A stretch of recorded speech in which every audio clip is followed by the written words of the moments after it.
About a couple months ago, I was on a late night prayer walk and God randomly impressed me to call an old client of mine in Zambia. I hadn't spoken to this man in 6 years. I had not been to Zambia since 2017. And God's like, call him up, right? Now, understand, I had already written this book. It was already done and in the editing process when this happened. My friend answers my WhatsApp call. He's got tears in his voice. He's completely blown away at the timing of my call because it was like 4 o'clock in the morning there and he had just got back into bed.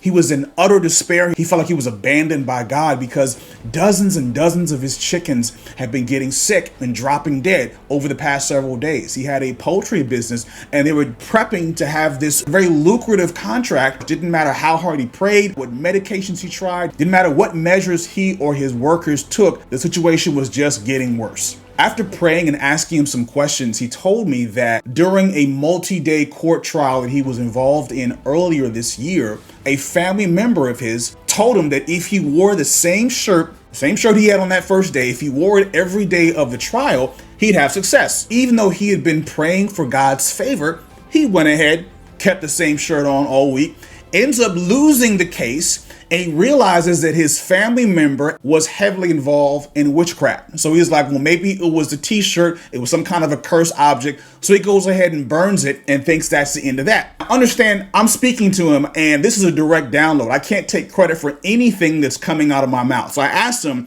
did you ask for forgiveness? And he said, for what? I said, for believing and coming into agreement with a false prophetic word whose source was not God. Because every time we accept a piece of advice, we conduct a seemingly harmless ritual, or we fulfill a requirement that did not come from God, we align ourselves with an alternate counterfeit source of authority. So maybe you've been praying for success, you've been praying for protection for you, for your children, you've been praying for direction on how to move. Maybe you're trying to get into a relationship or approve a relationship and you haven't been getting any clarity from God.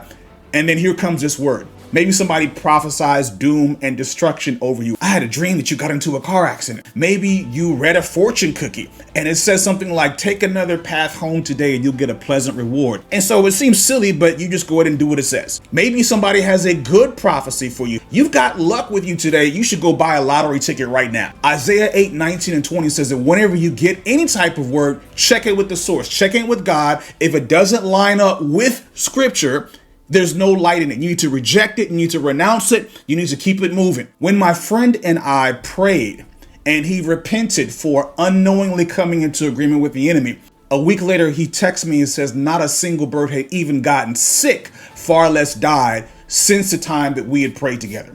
So question, what's something that you have innocently come into agreement with that wasn't actually a word from God? Go ahead and put it in the comments and let's talk about it. Like I said, this whole exchange happened after my book was already done and in the editing process. And of course, God tells me you need to go ahead and put it in the book. And so I'm like, really? I had to rework everything, restructure everything, but it's in here now under day 4. So go ahead, check it out for yourself. Go to bendingbowlsofbronze.com. Get the paperback version or the audiobook version. When you get either one, you get the digital version immediately for free. Tomorrow, we'll see 2 warriors make a covenant agreement that leads to invincibility on the battlefield.